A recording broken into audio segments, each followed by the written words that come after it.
C'était il y a 3 semaines. En pleine nuit, des voleurs s'introduisent chez cet agriculteur.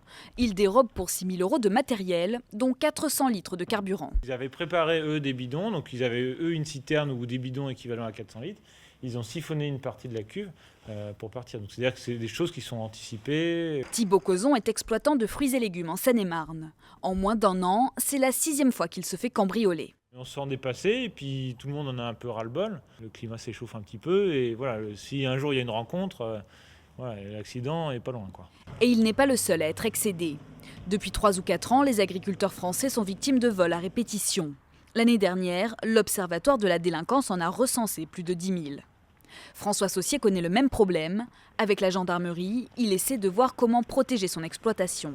Bien faire une clôture bien hermétique et laisser juste un seul accès. Une suggestion que cet agriculteur pense sérieusement à mettre en œuvre. L'été dernier, une partie de ses fruits et légumes a disparu. Une clôture pour les arrêter, parce que sinon on ne sait pas où ça va s'arrêter.